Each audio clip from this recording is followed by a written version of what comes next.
foco do artigo era justamente, porque como é um projeto grande, foi pegar justamente essa parte, a importância de como um recurso de visualização de dados pode afetar o trabalho, no caso específico, do assistente social. Uma coisa que para a gente pode ser uma coisa simples, eu já tenho um relatório em PDF, para que eu vou querer mais? Mas na hora que a gente conversa com o assistente social e entende que ele tem ali, às vezes, 3 dias para analisar um conjunto muito grande de informações de vários candidatos, um recurso gráfico, às vezes, é muito mais útil para ele do que um textual. E é isso que a gente quis registrar no artigo. Os recursos, né, de visualização de dados, eles conseguem realmente trazer uma nova perspectiva, ainda mais nesse caso. Não tem dinheiro para todo mundo. Então é difícil até para o assistente social pegar um conjunto grande de dados e chegar na conclusão de falar, esse aqui vai ganhar a bolsa e esse aqui não vai. Porque às vezes aquele que não vai, infelizmente ele não vai ter condições de continuar o curso. Às vezes ele não consegue pagar nem o transporte para ir para a universidade. Olá, eu sou o Logan Nobre, um dos editores de marketing científico da revista ETZ, Novas Práticas em Informação e Conhecimento. Começa agora mais um episódio do podcast Revista ETZ, uma ação do projeto de extensão Ciência Aberta e a Gestão da Informação Científica da Universidade Federal do Paraná, a UFPR. No episódio de hoje está comigo Eduardo Cardoso Melo, que é doutorando em Gestão e Organização do Conhecimento pela Universidade Federal de Minas Gerais, a UFMG. Ele é autor de um artigo sobre visualização de dados e gestão da informação, e é sobre isso que nós vamos conversar agora. Eduardo, seja muito bem-vindo ao podcast Revista ETZ. Muito obrigado, Logan, pelo convite e pela possibilidade de participar desse podcast com você. Obrigado você por ter aceito o nosso convite aqui. E Eduardo, aproveita e te apresenta para o nosso público te conhecer melhor, diz quem você é, de onde você veio, de onde você fala hoje, o que você estudou, no que você trabalha, enfim, se apresenta e esse é o seu momento aí de brilhar. Bom, meu nome é Eduardo Cardoso Melo, atualmente eu resido em Bom Despacho, que é a minha cidade natal, no interior de Minas Gerais. Em relação à minha formação acadêmica, eu sou formado na área de computação, então fiz a minha graduação nessa área, e em seguida eu fiz um mestrado em administração. Mesmo durante a minha graduação e em seguida eu trabalhava na iniciativa privada, então eu senti a necessidade de ter uma qualificação a mais nessa área para gerenciar equipes e tudo mais. E também pela questão da docência, que sempre foi um objetivo meu, desde quando eu fazia o curso de graduação, eu tinha um interesse de partir para essa área também. E desde 2005, eu trabalho com docência no ensino superior, primeiramente em instituições privadas, e aí em 2009 eu fui trabalhar em outra instituição privada aqui na minha cidade também. A minha graduação foi em Belo Horizonte, e o meu mestrado eu também fiz lá. Depois eu voltei para a minha cidade natal para coordenar o curso de Sistemas de Informação e lecionar nesse curso. E fiquei até 2014, quando eu passei no concurso do Instituto Federal de São Paulo e me mudei para a cidade de Campos do Jordão. Então, trabalhei lá durante um tempo. Depois eu passei em outro concurso no Instituto Federal do Sudeste de Minas Gerais. Fui para a cidade de Muriaé, que é próximo à divisa ali com Rio de Janeiro, Espírito Santo. Também trabalhei lá como professor, e aí, por último, eu passei no terceiro concurso no Instituto Federal de Minas Gerais, para a cidade de Bambuí, uma cidade que fica a pouco mais de 100 quilômetros aqui da cidade onde eu moro, em Bom Despacho, então, para mim, muito mais próximo do que eu estava antes. Eu venho sempre trabalhando na docência da área de computação e tecnologia da informação como um todo, mas também gosto muito da parte de gestão, da parte administrativa, de gestão da informação também. A minha experiência profissional, eu trabalhei muito tempo na área privada, com desenvolvimento de sistemas, com programação, com análise de sistemas, até que eu passasse para a parte acadêmica. Principalmente, o foco, quando eu trabalhava no desenvolvimento de sistemas, eram sistemas bancários e comerciais. Então, desde que eu comecei a parte de programação mesmo, trabalhando como professor, eu venho desenvolvendo projetos de pesquisa e extensão nessa área de desenvolvimento de sistemas, de análise de sistemas e também, mais recentemente, com essa parte de gestão da informação. Então, atualmente, eu resido em Bom Despacho, que é a minha cidade natal, e trabalho no Instituto Federal de Minas Gerais, no campus Bambuí. Eu leciono principalmente para os cursos de engenharia da computação e para o curso técnico integrado em informática. Então, lá é um campus que tem muitos cursos da área agrária, então a gente sempre tenta desenvolver alguns projetos de pesquisa e extensão relacionando a parte tecnológica, né, a parte da tecnologia da informação, com outras áreas, com áreas seja da administração do campus, ou seja dos outros cursos. Então, até o contexto desse artigo surgiu justamente de um projeto de extensão que foi desenvolvido em parceria com a reitoria do IFMG. Nós vamos falar na sequência aí também. Muito bem, então quer dizer que você saiu da sua cidade natal, foi de concurso em concurso, até voltar para perto da sua cidade natal, e hoje você está na cidade ao lado, é isso mesmo, produção?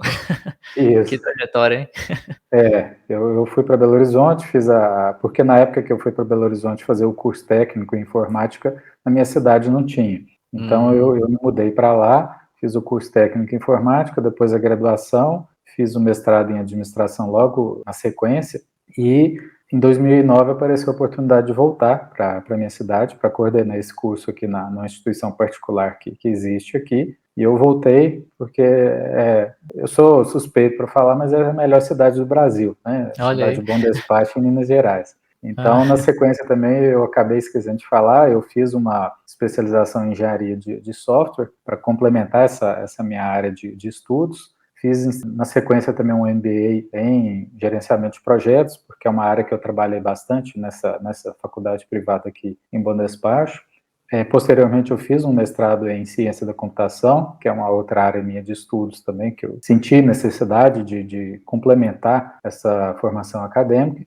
E, por último, agora eu estou no segundo ano do programa de pós-graduação em gestão e organização do conhecimento na Universidade Federal de Minas Gerais, no programa de doutorado, né? Então, espero já fazer a qualificação no ano que vem para depois poder terminar o curso aí no período desses 4 anos que eu tenho aí, então.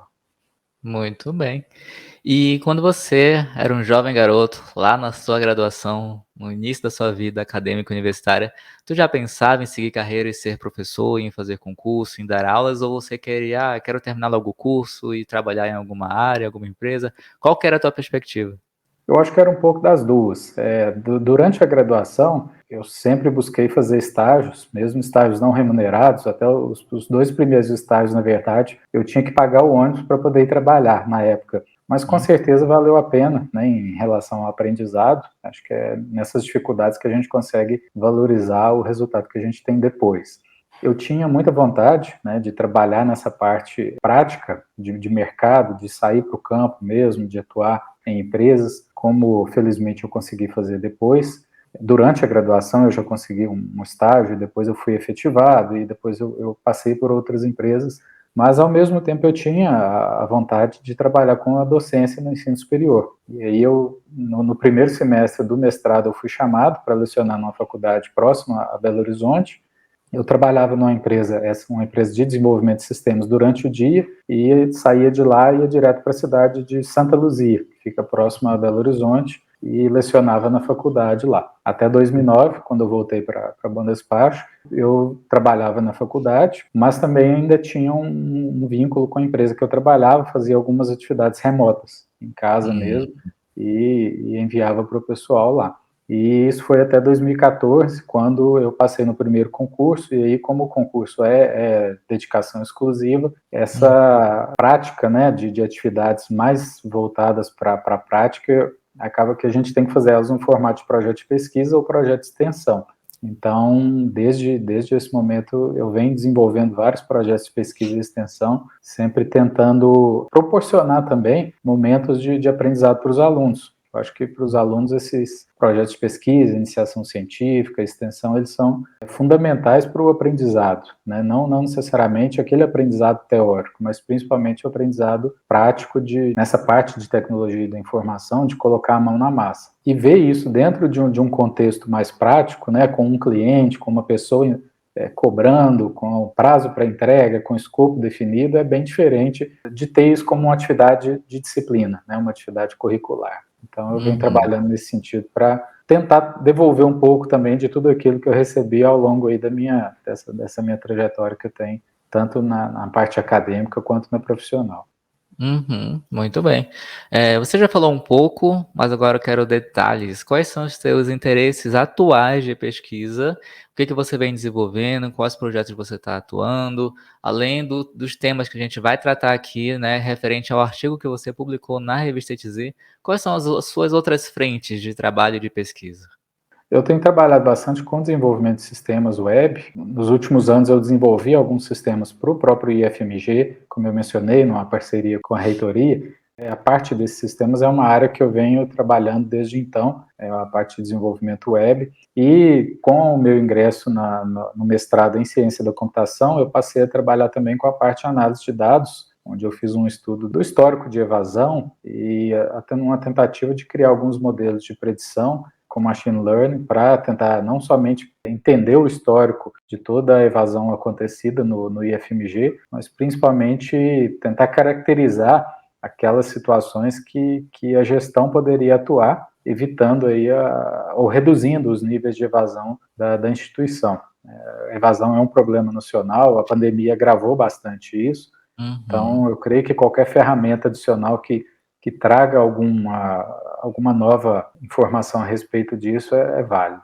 E também uma área que eu venho trabalhando no doutorado é o estudo das ontologias. Então, a minha proposta é desenvolver uma ontologia para que ela possibilite a integração dos dados da assistência estudantil, de estudantes que solicitam auxílios da assistência estudantil, e também os dados de evasão e de rendimento acadêmico. Então, para poder entender as relações existentes entre a oferta de auxílios estudantis, né, de auxílios socioeconômicos principalmente, com a evasão e com o rendimento acadêmico. O PNAES, que é o Programa Nacional de Assistência Estudantil, ele fala que ele veio com o intuito de ajudar na evasão e no rendimento acadêmico dos estudantes. Então, a ideia é que, por meio de uma ontologia, os dados que estão hoje dispersos, né, em vários sistemas informatizados da instituição, possam ter alguns conceitos com significados bem definidos e, posteriormente, que esses dados sejam integrados. E aí, a partir dessa integração,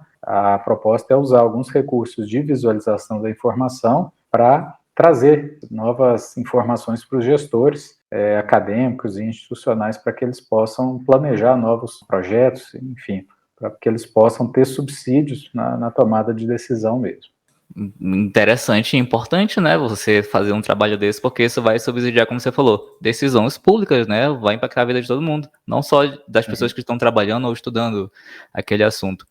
E você falou sobre ontologias, né, eu quero lembrar aqui aos nossos ouvintes, a quem está nos assistindo e nos ouvindo, nós temos um episódio sobre ontologia que foi gravado com o professor Fabrício Martins Mendonça, que trabalhou ele estava desde o início da equipe, deve estar lá ainda, da equipe que fez o Onto for All, né? A gente tem isso no episódio 32. Ele é professor, se eu não me engano, na Federal de Juiz de Fora, aí em Minas.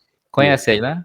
Ele é formado na UFMG, então eu já estudei os materiais dele, até como parte do meu trabalho de doutorado, né, nessa parte de revisão teórica, eu estudei bastante os materiais dele. E realmente foi um trabalho muito, muito qualificado. O trabalho dele, não somente de construir uma arquitetura, né, que pode ser reutilizada, um modelo que pode ser reutilizado para construir ontologias, mas principalmente esse trabalho que ele vem conduzindo e vem direcionando aí no sentido de manter a ferramenta, né, o Onto for All Editor, para que mais pessoas possam conhecer a figura, né, da ontologia enquanto recurso para modelagem de sistemas e quando eu digo sistemas, sistemas de informação ou modelagem de outros artefatos, né.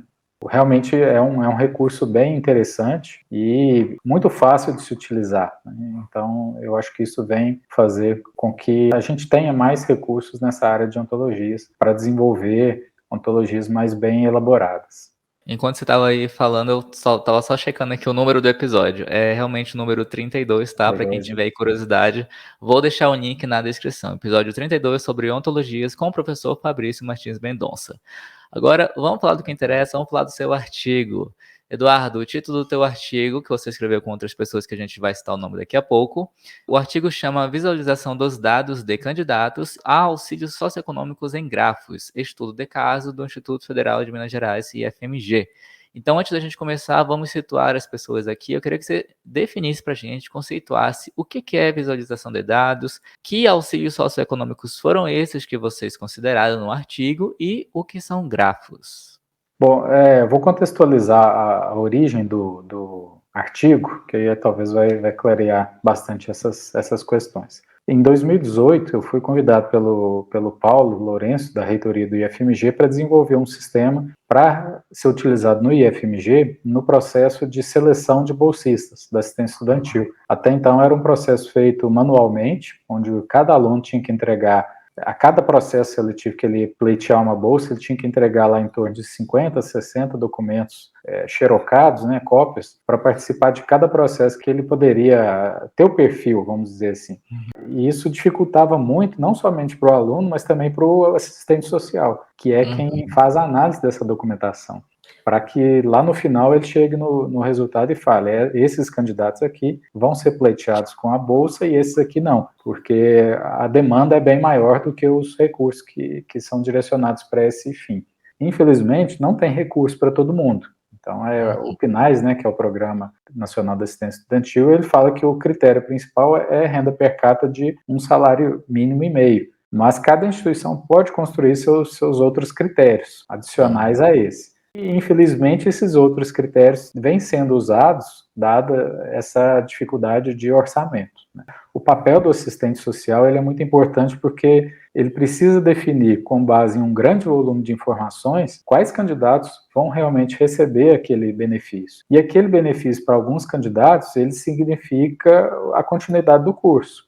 Ou não recebimento do benefício significa o cancelamento do curso, né? E muitas vezes esse cancelamento do curso é o sonho de uma família toda, especialmente na realidade que nós temos hoje. Então, no Brasil, houve, durante muito tempo, um fomento muito grande para colocar muita gente na universidade, né? A própria criação dos institutos federais foi com esse intuito de aumentar o número de vagas, mas, por outro lado, não houve tanta ênfase assim nos projetos para manter esses alunos dentro da instituição. Então, em 2018, esse sistema foi desenvolvido, em 2019 ele entrou no ar, passando a gerenciar aí todos os processos seletivos da assistência estudantil do IFMG, e aí os estudantes passaram a se cadastrar nesse sistema, fazer as solicitações, anexar os seus documentos, então passou a ser um processo com zero papel, né? Antigamente eram muitos envelopes cheios de documentação dos alunos, e esse foi um dos grandes ganhos também, além da questão da praticidade.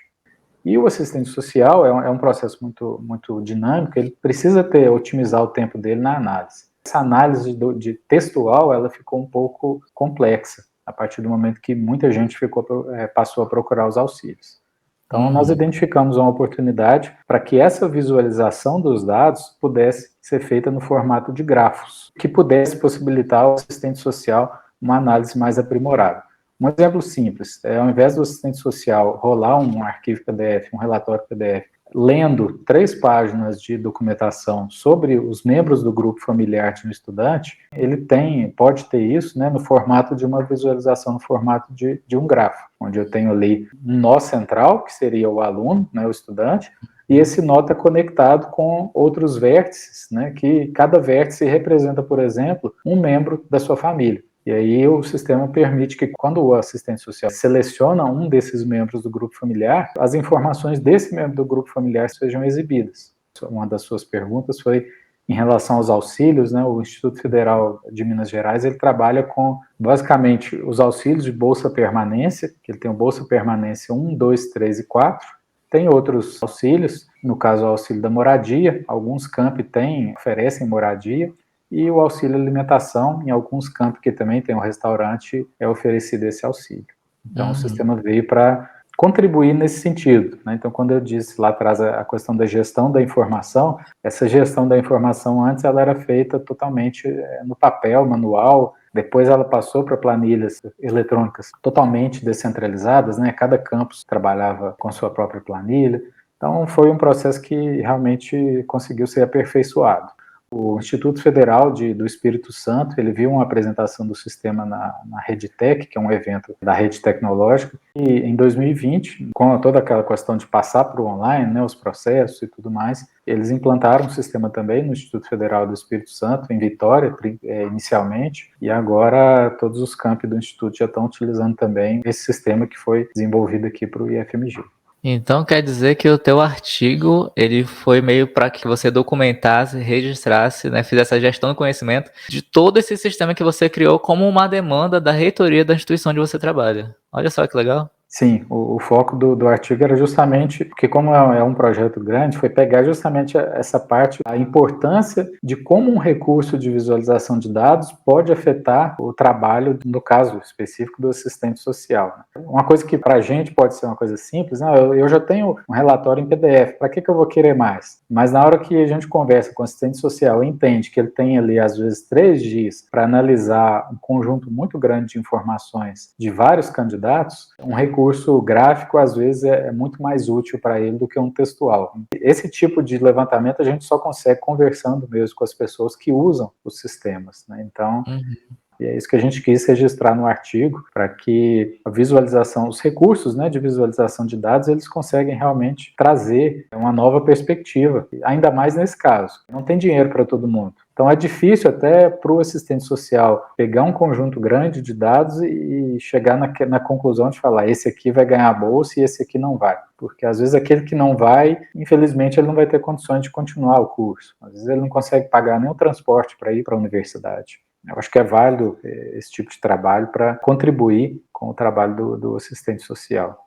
Bacana. E tu saberia precisar em quanto esse tempo foi diminuído, esse tempo de análise documental? Quão mais rápido ficou o processo? Eu não lembro agora de cabeça os números, mas eu posso, apenas para ilustrar, uma situação em 2018, por vários motivos, ainda quando não existia o sistema, os alunos chegaram a esperar 4 meses para ter o resultado homologado de um edital. Aí, além desses 4 meses, eles tiveram que esperar mais um mês para o recurso poder chegar. Muitos daqueles alunos que tinham sido leiteados com bolsa nesse edital, quando o pessoal foi procurá-los para poder dar a bolsa para eles, né, fazer o pagamento, eles já tinham saído, eles já tinham evadido. Porque, infelizmente, eles não tinham recurso para se manter durante tanto tempo. E o tempo médio, hoje em dia, dentro do sistema, é em torno de um mês, a partir do momento que o edital é publicado até a sua finalização. Tem que considerar, né, ali em torno de umas 2 semanas para os alunos fazerem a sua inscrição. Tem mais, geralmente, uma semana e meia para análise do pessoal da assistência estudantil e mais alguns dias para recurso. Então, é em torno de um mês e uma semana, 15 dias para poder terminar todo o processo. Aí depois tem mais um mês para o aluno receber o recurso, é isso? Como esse processo, por exemplo, antes dos recursos, o pessoal já tem ali uma pré-lista de quem foi contemplado, esse pessoal já pode ser, vamos dizer assim, inserido em uma listagem de pagamentos. Então, o que o pessoal do IFMG tem feito é, assim que o processo é iniciado, lá em fevereiro, né, vamos pegar um calendário acadêmico tradicional, que as aulas começam em fevereiro, no nosso caso lá, assim que as aulas começam em fevereiro, o processo já é disparado, para que aí, possivelmente, em março já ocorra algum tipo de pagamento, ou no máximo abril. Então, tendo um horizonte aí de 2 meses, para que aquele aluno, mesmo que não tenha condições, ele tente segurar um pouquinho ali durante 2 meses para se manter no curso.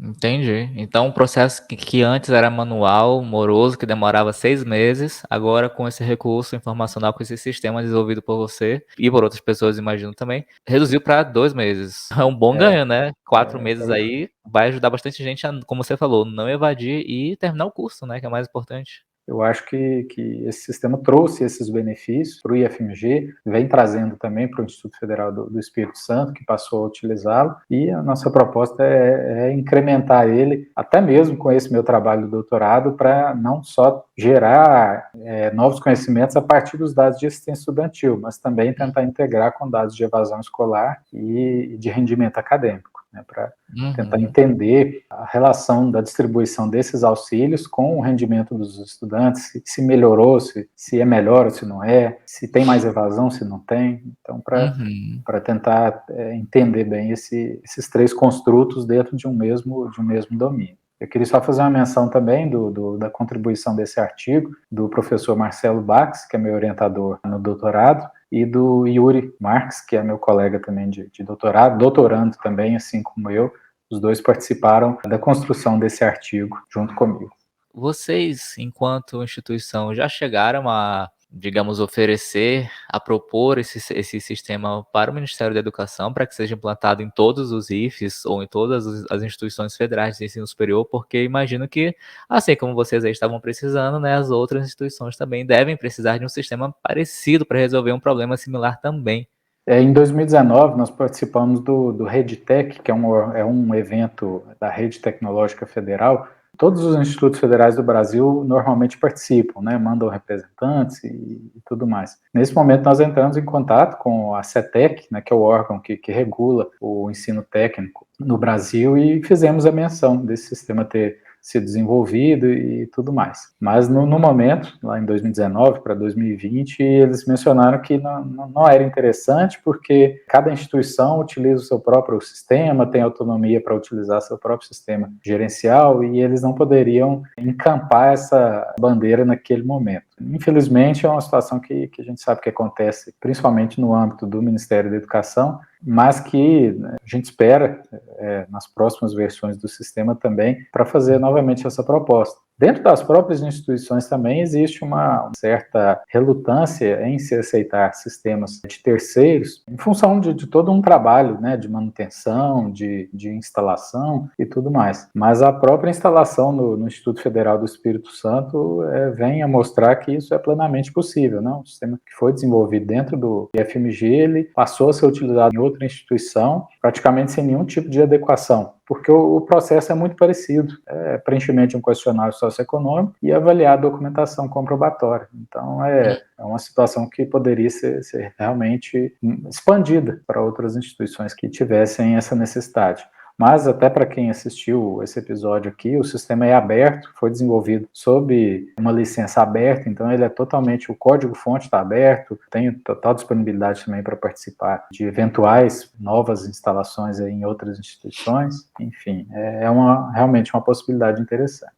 Então, se você que está nos acompanhando tiver interesse em conhecer mais sobre esse sistema e talvez implantá-lo, né, na sua instituição, os contatos do entrevistado estarão aqui no final na descrição do episódio. E falando aqui do seu artigo, Eduardo, você já contextualizou para a gente o que é o que você estudou, o porquê que você fez, da onde que surgiu o interesse, né? E agora eu quero saber, quando você e os outros autores começaram a fazer esse artigo e pensaram na forma de estruturar, de escrever, o que vocês iam fazer, para o que foi entregue e publicado? Teve muita diferença? Mudou alguma coisa? Como é que foi esse percurso que às vezes, né, a jornada importa muito mais que o resultado? Conta pra gente a sua experiência na escrita desse artigo. Sim, eu acho que a questão da escrita de um artigo, ela é sempre complexa, porque tem muitas variáveis que acabam influenciando no processo como um todo. Uma dessas variáveis, aliás, é a revista escolhida. Cada revista tem uma linha de entendimento, uma linha de publicação que o pesquisador precisa primeiro entender essa linha de publicação para ver se aquilo que ele está pretendendo escrever tem aderência com relação ao que está sendo publicado até aquele momento. Então, nós encontramos na revista essa aderência com a proposta que a gente tinha, como era uma proposta relacionando a parte da gestão da informação, uma área compreendida dentro do escopo da ciência da informação, nós entendemos que tinha essa aderência para a revista em questão.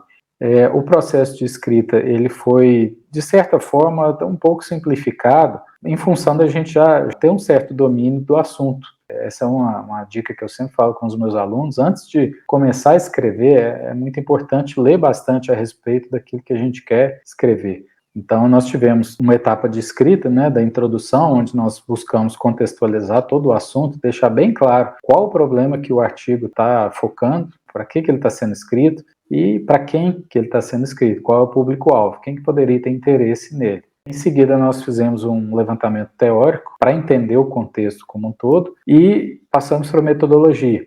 Esse tipo de artigo, com um resultado mais prático, é muito interessante ter uma metodologia bem clara para que, posteriormente, ela possa ser replicada por outra pessoa que tem interesse ou para que alguém tenha, naquela metodologia, uma referência. E a apresentação dos resultados, nós optamos por colocar algumas imagens também para deixar bem claro, como a gente está falando de visualização dos dados, era importante, pelo menos no nosso entendimento, que o leitor tivesse essa mesma visualização que o usuário do sistema tem. E também eu ressalto os revisores que fizeram a avaliação do artigo, porque foi possível notar que a revisão foi bem criteriosa e ela trouxe muitos pontos que nós precisamos depois realmente revisar e vimos que aquilo engrandeceu bastante o artigo. E se você pudesse indicar um novo rumo para o seu artigo, para a sua pesquisa continuar, seja nas suas mãos, seja nas mãos de outras pessoas, que rumo seria esse? Eu acho que seria tentar trabalhar essa questão da visualização dos dados com a integração com outras áreas. Porque a assistência estudantil ela é só uma pequena parte do mundo do estudante dentro de uma universidade ou dentro de um instituto federal. Ele tem a questão das disciplinas, o rendimento acadêmico, da própria evasão, como eu já mencionei. O que eu quero dizer, assim, nada caminha sozinho. Quando o assistente social vai analisar os dados de um estudante, ele precisa também ter o contexto acadêmico daquele aluno. Então, eu acho que estudos que venham contribuir nesse sentido de analisar o impacto da assistência estudantil dentro do ambiente acadêmico, eu acho que eles são extremamente válidos na realidade que a gente vive hoje da educação pública no Brasil. E fora da universidade, quem que é o Eduardo? O que que você faz no seu tempo livre? Quais são os seus hobbies? O que que o Lattes e o seu LinkedIn não contam sobre você? Lá não consta que eu sou pai de 2 crianças, gosto de ficar bastante com elas, torcedor do Atlético Mineiro, então gosto bastante de assistir os jogos do meu time quando está ganhando, né? Gosto de jogar um futebol, então são coisas... E também de estudar bastante. O mundo que a gente vive hoje em dia é um mundo do aprendizado contínuo. Quando forma na graduação, já tem que pensar na continuidade dos estudos. Quando faz uma especialização, já tem que pensar em um mestrado ou depois em um doutorado. Eu acho que o mundo hoje em dia exige isso e conhecimento também nunca é demais, né? Então, o Eduardo é bem simples nesse aspecto, né? É mais de ficar em casa mesmo, encontrar os amigos e descansar bastante no tempo livre que tem também. No pouco tempo livre, né? Pouco. Realmente. E, Eduardo, você gostaria de deixar alguma indicação cultural, um filme, livro, um podcast, alguma coisa assim sobre qualquer assunto? Sim, eu até peguei um livro que eu estou lendo recentemente, vou mostrar ele aqui. Ele chama Para Entender a Ciência da Informação. Eu acho que para quem entra nessa área da ciência da informação, um conjunto de informações bem interessante. É uma coletânea de vários artigos, então traz desde artigos que abordam o início dos estudos na área de ciência da informação como um todo e o caminho que eles vêm tomando hoje em dia. Para quem está entrando nessa área, ele traz bastante coisa no sentido de apresentar esse novo mundo para quem está querendo trabalhar com gestão da informação, com ciência da informação como um todo também. Bom, é isso, Eduardo. Muito obrigado por ter aceito o convite e ter vindo aqui conversar conosco. Tá, joia. Eu que te agradeço pela oportunidade e parabenizo pelo projeto que você vem conduzindo aí junto com a professora da instituição, no sentido de divulgar a ciência que vem sendo produzida pela revista e pelos episódios que vocês vêm gravando aí. Os parabéns. Muito obrigado. Bom, chegamos ao fim de mais um episódio do podcast Revista ETZ, uma ação do projeto de extensão Ciência Aberta e a Gestão da Informação Científica da UFPR. Na descrição estão os contatos do entrevistado e o link para você conhecer mais sobre o artigo Visualização dos dados de candidatos a auxílios socioeconômicos em grafos, estudo de caso do Instituto Federal de Minas Gerais e FMG, escrito pelo Eduardo Cardoso Melo, que começou conosco aqui agora, e também pelo Marcelo Peixoto Pax e pelo Yuri Bento Marques. Na descrição do episódio também estão os links para você conhecer a Revista ETZ, um periódico científico interdisciplinar e de acesso aberto do Programa de Pós-Graduação em Gestão da Informação da UFPR. A Revista ETZ tem um site e também está no LinkedIn, YouTube, Twitter, Facebook, Instagram e nos 14 maiores agregadores de podcast do planeta. Basta procurar por Revista ETZ. Eu sou o Logan Nobre e a gente se fala no próximo episódio. Até mais! Até mais!